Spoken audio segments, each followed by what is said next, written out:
प्रभु यीशु मसीह का मैं धन्यवाद देना चाहता हूँ इस सुंदर समय के लिए। परमेश्वर ने फिर से एक बार आज एक अद्भुत मौका और एक अवसर, एक आशीषित समय परमेश्वर ने दिया है कि आज परमेश्वर के दासी हमारे बीच में जो नई दिल्ली से है, वो देहरादून शहर में है और वो हमारे गवाही टीवी यूट्यूब चैनल में उपस्थित है।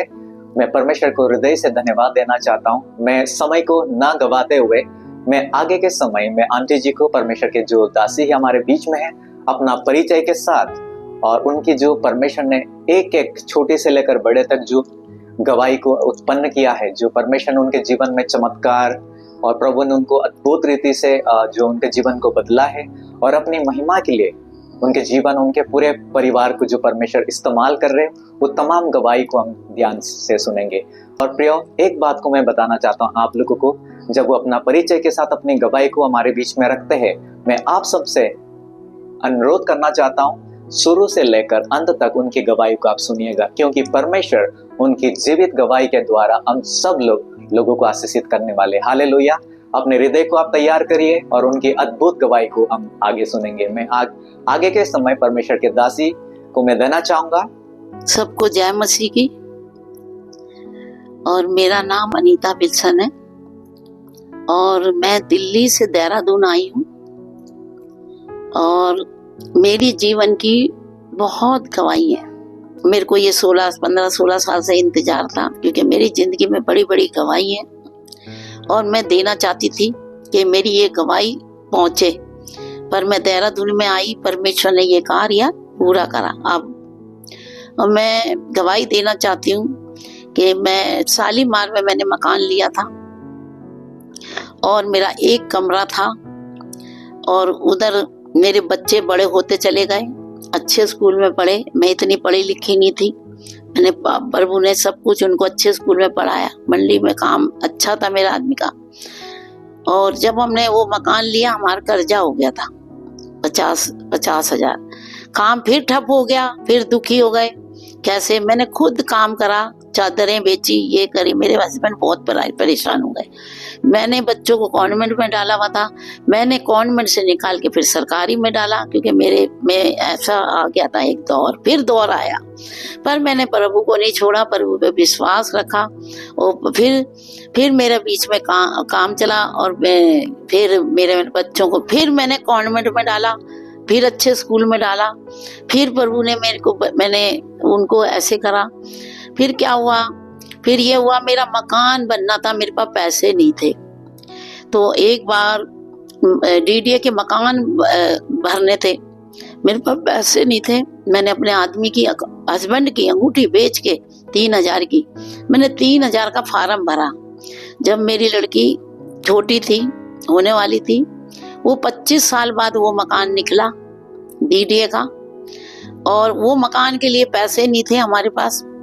और सामने वाला डीलर कह रहा था, ये मकान मेरे को दे दो, आप नहीं बना सकते। मेरे को ऐसे ताने मारता था। मैंने क्या, मेरा खुदा करेगा। मैं बड़े अधिकार से कहती थी, मैंने क्या, मेरा खुदा सब कुछ करेगा। मैंने क्या, आप मेरे को कमजोर समझ रहे हो ना। मैंने क्या, जब मेरे परमेश्वर की लाठी घूमेगी ना और मेरा मकान ऐसा बनेगा, मैंने अधिकार से, बिल्डिंग में सबसे अच्छा मकान होगा। चौंक गया, ये क्या तो रही है यार, इसके पास तो कुछ नहीं। मैंने कहा, प्रभु आप ही पूरा करेगा, दिखा दे इसको, तू सब कुछ कर सकता है। वाकई में करा, मेरा वो मकान निकला। तो मैंने वो लिया नहीं था। और फिर मेरे पास आए, डीलर आ गई, आपने ये डीडीए का मकान है, आप हमें पर्ची, उन्होंने मेरी पर्ची खरीद ली थी। मैंने उस टाइम 60,000 का पर्ची बेच दी। फिर मैंने उस टाइम तो मकान कम कीमत लगती थी। फिर वो मकान मैंने इतना सुंदर बनाया, डीडीए का 3 मंजिल बनाया। परमेश्वर ने 3 मंजिल मकान बनाया, ऊपर किराया का भी। प्रभु ने आशीष दी। वो जो डीलर है वो देखता रह गया, आंखें फटी रह गई, ये बंद कैसे गया। ये वो उसकी नीयत खराब हो रही थी मेरे मकान में कि ये मेरे को दे दे, मैं 2 मंजिल बना के बेच दूं। पर मैंने उसको दिया नहीं। सब बिल्डिंग वाले हैरान हो गए, क्रिश्चियन तेरा मकान तो सबसे अच्छा है। लोग देख देख के जाते थे, नक्शा देख देख के हम ऐसा बनाएंगे ऐसा। ये सब कुछ मेरे सारी महिमा मेरे परमेश्वर को मिले, क्योंकि मैंने चर्च नहीं छोड़ा, परमेश्वर को नहीं छोड़ा, और परमेश्वर अपना कार्य करता रहा। मैं मांगती रही, प्रभु देता रहा, करता रहा। फिर बच्चे बड़े हुए और बड़ी बेटी की शादी हुई। फिर एक दौर आ गया, दिक्कत। 2004 की बात है। मेरा लड़का जवान हुआ, 17-18, बड़ा खूबसूरत। अब गाड़ी लेके जाता था, चर्च भी जाता था, सब कुछ। और क्या हुआ, चर्च की एक लड़की उसके पीछे पड़ गई। वे लड़का सुंदर है, गाड़ी है, मकान है। अब वो कहता नहीं, जब परमेश्वर करेगा, अभी मेरी शादी की उम्र नहीं है, अभी मेरी बहनें भी हैं। वो मना करता था। उसने उसको ऐसा कुछ कर दिया, हमें नहीं पता कि ये जादू टोना और ये दुष्ट आत्मा क्या होती है, हमें नहीं पता था इस बारे में। तो हम तो कहते थे हम तो मसीह में हैं, हमारे को क्यों दुष्ट आत्मा कुछ करेगी, क्यों ऐसे करेगी। तो मसीह में तो थे, मेरा विश्वास तो पक्का था। और ये नहीं, बच्चे भी जाते थे, वचन पढ़ते थे, जाते थे, और सब कुछ अच्छा हो रहा था। जब वो हमारा केले का काम था, तो बड़े बड़े गोदाम लेके दिए, केला पकाया, कम से कम लाखों रुपए का घाटा हो गया। वो लड़की घूमती रही और मेरे घर से पूरी फोटो ले गई सबकी, एक मेरे को छोड़ के सबकी फोटो ले गई। उसने सबके ऊपर जादू टोना कराया, मेरे को नहीं पता। और वो बर्बादी मेरे घर में ऐसी हुई। मैं वो लड़का के उसके कोका पहना दिया कि ये पहन ले कान में। वो उसका दिमाग की खोपड़ी बंद कर दी, और पर्स में पता नहीं क्या क्या कागज डाल दिए। वो काम छोड़ के, माल उसको पता ही नहीं किसको दे रहा, क्या लेना, सब बर्बाद। और बड़े हम परेशान, ये क्यों हो रहा, क्यों नहीं हो रहा। फिर बच्चे 2-3 महीने चर्च नहीं जा रहे। मैंने मेरे बच्चे तो चर्च छोड़ते नहीं, सिर्फ मैं अकेली चर्च जाती थी, चर्च में रोती थी। मैंने बाबू ये तो सब तेरे बच्चे चर्च जाते थे, इन्हें क्या हो गया, ऐसी क्या रुकावट, मेरे घर में ऐसी बंदिश क्या हो गई, इतना बड़ा नुकसान होता जा रहा, कहाँ गलती हुई है पिता। मैं रोती थी, दुआ करती थी, प्रभु मेरे को तो दुआ भी नहीं करने आती कि मैं कैसे मैं घर का छुटकारा हूँ। और मेरा बड़ा पास्टरों के साथ लिंक था, मैंने किसी पास्टर से विश्वास नहीं करा, किसी को नहीं करा, क्योंकि मैं अपने सीधा जिंदा पिता पे, परमेश्वर पे विश्वास करती हूँ। फिर मैं बहुत हालत तो ऐसी हो गई, उधर मेरी लड़की की हालत खराब हो रही कि कोई मेरा गला घोट रहा है। छोटा बच्चा था उसके पास, 1-1.5 साल का। फिर हम उपवास के दिन थे, 40 दिन हम प्रार्थना करने जाते थे, रोजों की प्रार्थना करने जाते थे घर घर। वहां मेरी बीच वाली लड़की दुआ करने गई तो वो दुष्ट आत्मा से खेलने लगी। मैंने कहा ये भला कहाँ से आ गई। वो मेरी सहेली भी हैरान हो गई। मैंने कहा पता नहीं। फिर मैंने उसको दुआ करी तो शांत हो गई थी। फिर मैं घर आई, फिर एक के ऊपर जब वो दुष्ट आत्मा तंग कर रही थी लड़के के थ्रू और वो फोटो के थ्रू कराया, तो मैं बड़ी परेशान हो गई। मैंने कहा कहाँ जाऊं, किसको कहूँ, है, और कोई तो विश्वास नहीं करेगा कैसे, और कोई तो ये चीज से छुटकारा नहीं दे सकता। मेरा विश्वास सिर्फ मेरे यीशु मसीह पे था। मेरा 3री मंजिल मकान, मैं सबसे ऊपर छत पे जाती थी, 4 बजे उठती थी और घुटने टेक के आसमान पे करके मैं रो रो के प्रार्थना करती थी। मैंने कहा प्रभु मेरे से कहाँ गलती है, मेरे बच्चे तो जाते थे, चर्च जाते थे, और ये बला आ गई है कि ये छुटकारा कैसे मिलेगा, मेरे बच्चों का छुटकारा कैसे होगा, और ये नुकसान इतना हो रहा है, ये कैसे होगा। मेरे को तो प्रार्थना भी नहीं करने आती, ना मेरे को वचन पढ़ना आता। मेरे को ये बता दे, मैं प्रार्थना करूं तो मैं कैसे करूं, ये छुटकारा होए तो कैसे होए। मैं रो रो के हाथ उठा के खूब प्रार्थना करती थी। और फिर 1 दिन करा, 2 दिन करा, घुटने टेक के, और फिर 3रे दिन जब मैंने करा, मेरे प्रभु परमेश्वर ने आंसू देखे मेरे। फिर आसमान से एक आवाज आई, मैं समझ गई अब मेरे प्रभु ने मेरे आंसू दिए। 3रे दिन जवाब दिया, कहता देख मेरी बेटी, जो मैं कहूंगा वैसे करना। मैंने कहा हाँ, मैं झुक गई, पिता बता मैं वैसे ही करूंगी। मैंने कहा बता मेरे घर का उद्धार कैसे होगा, कैसे प्रार्थना करूं। हो शखा परा।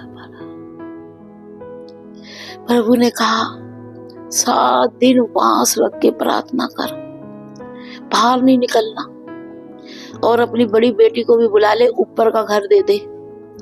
वो सारे मिलके 7 दिन प्रार्थना करो पूरा परिवार।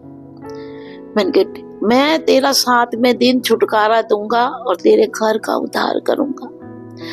मैंने धन्यवाद करा, जैसे प्रभु कहता मैं वैसे करती चली गई। मैंने अपनी बड़ी लड़की को बुलाया फोन, मैंने कहा बेटा, मैंने प्रभु ने मेरे को जिंदगी में पहली दफा मेरे से बात करी थी आसमान से। मैंने कहा प्रभु बेटा तू मेरे घर आ जा, ऊपर का ले ले, हम फिर प्रार्थना में जैसे परमेश्वर ने बताया मैं वैसी प्रार्थना करेंगे और हमारा सारा ये छुटकारा परमेश्वर ही कर सकता, कोई नहीं कर सकता। फिर मेरी लड़की सामान लेके आ रही थी, बैरी ने देखो उसको आने के लिए रोका। 3-4 रिक्शे, अलमारी, पलंग, सब सामान रात के टाइम सामान लेके आ रहे थे। मेरा बेटा दामाद आगे थे। वो रिक्शे वाले 3-4 रिक्शे लेके भाग गए, उसका पूरा सामान लेके। और पूरी रात ढूंढते रहे, वो मिले नहीं, क्योंकि वो बैरी रोक रहा था कि यहाँ कोई काम होना है बड़ा, इसको हम रोके। मेरी लड़की घर पे आई, रोने लगी, मम्मी तूने बेकार बुलाया, मेरा तो सारा सामान चोरी हो गया।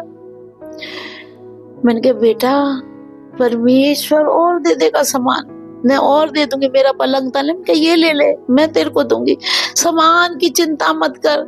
जो इस टाइम बिकता है हमारे ऊपर, उसको छुड़ाने की देख परमेश्वर छुड़ाना चाहता है। बैरी ने तो करा है, पर हम डरेंगे नहीं, क्योंकि हमारा खुदा परमेश्वर सब कुछ कर सकता। मैंने बड़ा समझाया। फिर मैं दूसरे दिन हमने प्रार्थना शुरू कर दी। 2004 की बात है। 7 दिन जब हमने दरवाजे बंद कर दिए, फिर हम प्रार्थना कर रहे। मैं चाय बना के दी बच्चों को, तो आत्मा आ गया। हमें नहीं पता ये आत्मा क्या है, पवित्र आत्मा कैसे बात करता है, क्योंकि वो मजा हमें चखा है। ये पवित्र आत्मा दिया गया से मेरे घर में 1 हफ्ते तक पिता, पुत्र, आत्मा, तीनों आत्मा 7 दिन तक घेरा डालते थे। और ऐसा पावर कहीं मैंने नहीं देखी, मैं भूल नहीं सकती। और जब चाय बनाई, कप रखे, तो आवाज दी जल्दी चाय पियो, दुआ का टाइम हो रहा। कप चलने लगे। मैंने कहा ये कप क्यों चल रहे हैं? क्योंकि पवित्र आत्मा बता रहा था देखो मैं हूँ। मैंने कहा ये तो पवित्र आत्मा कह रहा मैं हूँ। फिर हम फटाफट चाय पी ले, घुटने टेक के हमने प्रार्थना करी।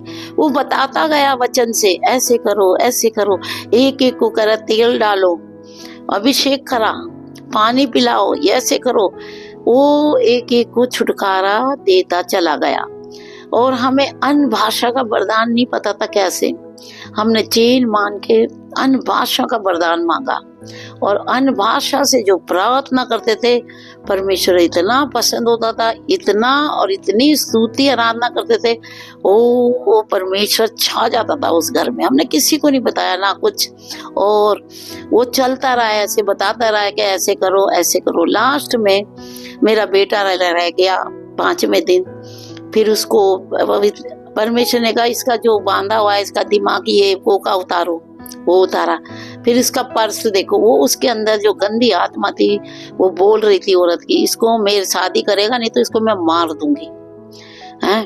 तो हमने जैसे परमेश्वर बताता गया वैसे ही हम पानी डाल के, तेल डाल के प्रार्थना करते रहे, वचनों के द्वारा उसको भगाते रहे कि ये वचन पढ़ो, ये वचन पढ़ो।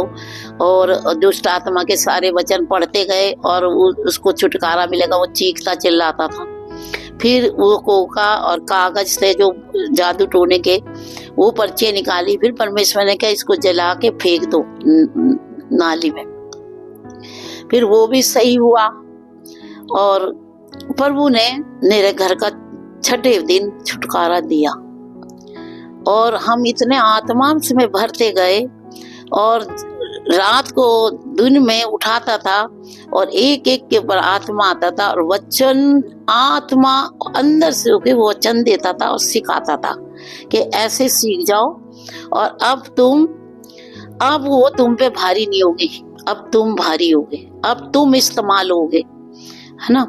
अब तुम घर से सेवा करना और मैं तुम्हें बढ़ाऊंगा और तुम्हें इस्तेमाल करूंगा। बहुत बड़ी संगति है, हमारा चल रहा है चैनल, उसमें ऑनलाइन में 3-4। और मेरे को जब दुआ दी जाती है तो जब मैं दुष्ट आत्मा को लताड़ती हूँ, वो कांपती हैं और पूरे घर के घर ढहा जाती हैं, ठीक हो जाते लोग इतनी पावर के साथ। और जब फिर क्या हुआ, फिर हमें ऊपर के घर में बुलाया, छठे दिन में शाम का टाइम था, फिर बांध के प्रार्थना कर रहे थे तो हमें आग का बपतिस्मा दिया। हमें नहीं पता था कि आग का बपतिस्मा भी होता है। फिर ऊपर से एक एक को करके आग की लपटें आ रही थी आसमान से, अंगारे छू रहे थे और हम ऐसे भर गए थे। ओहो यार अब्बा खानदारा ए बे बे शराबा शराबा, आग की लपटों ने छुआ और हमें आग का बपतिस्मा। प्रभु ने कहा अब तुम आग हो, जहां जाओगे दुष्ट आत्मा तुम्हें जहां पांव पड़ेगा वो भागेंगी, अब तुमसे डरेंगी। वो हमें जो आग अभिषेक से भी भरा, आत्मा से भी भरा, ओ प्रभु ने सामर्थ दी। हमने घर से ही प्रार्थना शुरू, लोग आ रहे चंगा करे, पर प्रभु ने एक बात रखी थी, बेटा मैंने सारा आत्मा तुम्हें दिया है, कभी किसी पैसों का लालच मत करना, पैसे को आगे मत रखना। अगर तुमने लालच करा, ये आत्मा जो है किसी का भी लालच आ गया, यह आत्मा जो दिया गया ना वो कार्य नहीं करेगा। इतनी बड़ी बात करी। मेरी लड़की जब प्रार्थना कर रही थी, वचन पढ़ रही थी, उसे समझाया आत्मा ने, देख बेटा मेरे को ही आगे रखना, पैसा पीछा रखना। बड़े बड़े जो आजकल चर्च चल रहे हैं ना, पास्टर है ना, क्या ही लालची है पैसों के। कहता क्या ही उन्हें ना पैसा आगे कर दिया बेटा, मेरे को पीछे कर दिया।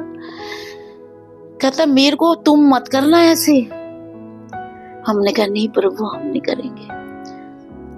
तो परमेश्वर बढ़ाता गया, लोग आते गए। हम अपना पेट्रोल डलवा के, लोग पैसे देते थे, छुटकारा होता था झूठ आत्मा से, बीमारी से, किरने ठीक नहीं, लो पैसे। मैंने कहा नहीं हम नहीं लेंगे। गुल्लक में जो 50-100 डाल देते थे, वो गुल्लक का पैसा हम तेल डाल के जगह जगह जाते थे प्रार्थना करने।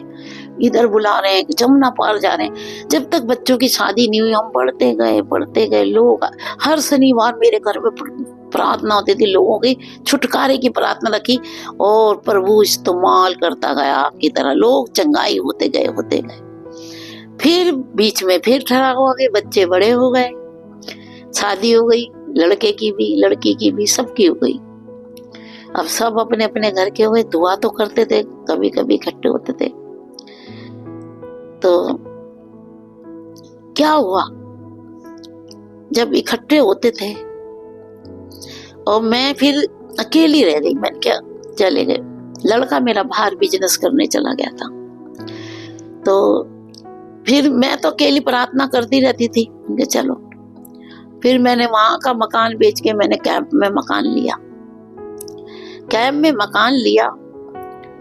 मैं फिर वहां पर भी प्रचार बांटती रहती थी, ये करती रहती थी। प्रभु से मैं यही कहती थी, मेरे घर में कब संगति होगी फिर से, कब तू करेगा। मैं चाहती हूँ प्रभु मेरे को फिर से उठा खड़ा कर।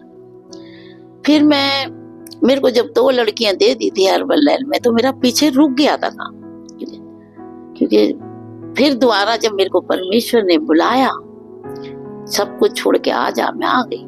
मेरे को नहीं पता था, फिर दोबारा मेरे को इस्तेमाल करा, मेरा मकान बेचा, मेरा कर्जा उतारा। आज मैं संत नगर में रहती, काफी बड़ा मकान दिया और मैंने बड़ा लेना था। मेरी लड़की कहती आप तो अकेले रहोगे, छोटा लो। मैंने कहा नहीं, मैंने बड़ा मांगा है परमेश्वर से। तू नहीं जानती, मैं परमेश्वर की प्रार्थना और परमेश्वर का कार्य फिर से होना चाहिए। और परमेश्वर ने वो चिन्ह दिखाया। मकान भी मैंने जब दुआ करी, उस चिन्ह दिखाया कि इस घर में नलके नहीं है, यही तेरे को मकान है। जब हमने मकान का बयाना दिया, उसने क्या ठीक है ले लो, पर इसमें नलके नहीं है। मैंने कहा प्रीति यही मकान है। प्रभु चिन्ह देता है, प्रभु बहुत महान है, आज भी कार्य करता है। आज देखो मेरे घर में 15 दिन में मीटिंग होती है और मैं इतनी आनंद हूँ, फ्री हूँ, मेरे बच्चों की सबकी शादी हो रही और वहाँ रहमा ग्लोबल फ्री टावर बना दिया। मेरे प्रभु ने फिर से ग्रोथ करी।